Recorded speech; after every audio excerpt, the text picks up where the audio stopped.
À Clermont-Ferrand, il existe un endroit pour les cœurs à la dérive. L'agence matrimoniale de Brigitte. Depuis 14 ans, elle y reçoit chaque jour des célibataires à la recherche du compagnon idéal. Qu'est-ce qui vous attire chez un homme? Qu'est-ce qui vous séduit? Il faut qu'il soit plus grand que moi. D'accord. Donc il faut qu'il fasse un bon 1m80. Quelqu'un de rassurant. Ouais, voilà, de rassurant, oui, tiens, c'est bien ça. Oui, de rassurant. Cette cliente, qui souhaite rester discrète, a longtemps hésité à contacter Brigitte. Mais à 55 ans, cette maman divorcée estime n'avoir plus de temps à perdre. Je pense que ça va devenir dur. Ouais. J'appréhende l'avenir. C'est quoi, c'est la peur de vieillir oui, seul? C'est ça. La peur de vieillir seul. L'agence compte 260 adhérents.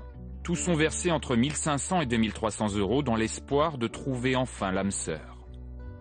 J'ai aussi bien des employés, des ouvriers, des cadres, des professions libérales et des gens qui vont avoir 30 ans que des personnes qui vont avoir 80 ans. Il n'y a pas vraiment de clientèle type. Mais beaucoup d'adhérents ne veulent pas venir à l'agence, souvent par peur du ridicule ou du qu'en dira-t-on. L'agence matrimoniale, c'est quand même un tabou. On n'ose pas dire qu'on vient dans une agence. Du coup, c'est Brigitte qui se déplace. Aujourd'hui, elle a rendez-vous avec Simone, veuve depuis 4 ans. Vous vous sentez prête à rencontrer à nouveau quelqu'un? Oui, c'est la solitude qui me pèse, disons. La solitude vous pèse? Voilà. Vous souhaitez rencontrer quelqu'un plutôt de la ville, quelqu'un plutôt d'un milieu agricole? Ça m'est indifférent. Ça vous est indifférent? Oui. Disons qu'il faudrait qu'il accepte quand même. Au départ, moi, ça serait résidence alternée. Résidence alternée. Mais moi, je pense que je ne voudrais pas quitter ma maison. Et oui, c'est ce que... Parce que... Mais une fois chez lui, une fois chez moi, pas un problème pour moi. Ça serait idéal. Oui. Simone a aussi testé des sites de rencontres sur Internet, mais sans conviction.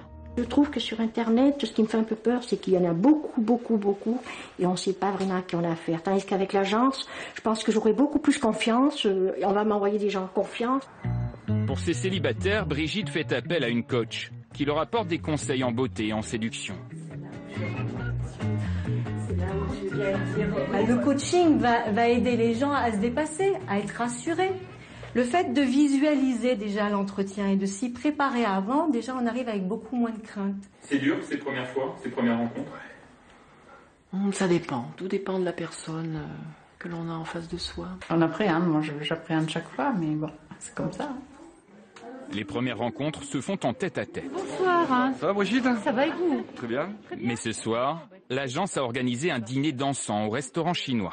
Je vous en prie, entrez. On vous souhaite une très bonne... L'occasion de se mélanger un peu entre célibataires.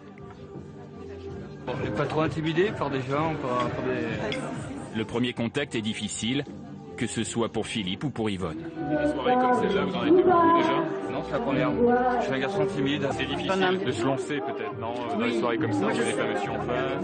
Oui, non, mais bon, c'est pas mon... C'est pas votre genre. La soirée se poursuit et l'ambiance se réchauffe un peu. Philippe s'amuse sans trop y croire. Le coup de feu dans une soirée comme ça, je n'y crois pas. C'est plus avoir du relationnel, faire connaissance avec des gens, et puis pourquoi pas dans le futur partager des choses. Oui, donc c'est uniquement des rencontres. 9 mois plus tard, Philippe a accepté de nous revoir. Bonjour, comment ça va? Grâce à l'agence, ce cadre supérieur a fait quelques belles rencontres, mais n'a toujours pas trouvé la femme de sa vie. C'est vrai que je pars de bonne heure le matin, je rentre tard le soir, le week-end je reste plutôt fermé, c'est pas de mots, mais je m'occupe de mon fils que j'élève seul, donc j'ai pas toujours le temps de vivre une autre vie en semaine ou au week-end. L'idéal, c'est de marcher place de Jaude à Clermont-Ferrand et un regard, clac. Le coup de foudre, oui. Ça s'est déjà produit dans ma vie, oui, mais j'aimerais bien que ça se reproduise. Simone, elle aussi, a accepté de nous revoir et d'être filmée avec son nouveau compagnon Jean-Paul. Grâce à l'agence, ces 2 célibataires sont aujourd'hui en couple. C'est pour une belle histoire, là, hein? Oui. Elle vous a plu la première fois? Voilà, c'est ça, ouais. Qu'est-ce qui vous a plu?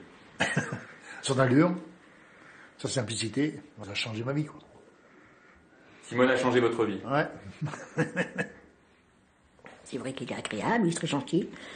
Voilà, on s'entend bien tous les deux. Voilà. Est-ce que vous êtes amoureuse aujourd'hui? Oui, vraiment. C'est vrai que c'est très émouvant, toujours très émouvant quand justement on arrive à rendre des personnes comme ça, à voir des personnes qui sont bien. Hein, parce qu'on a réussi quelque chose. L'agence matrimoniale, qui a aussi connu des échecs, affirme avoir formé une 50aine de couples l'an dernier. Jean-Paul et Simone, eux, entament une deuxième vie amoureuse.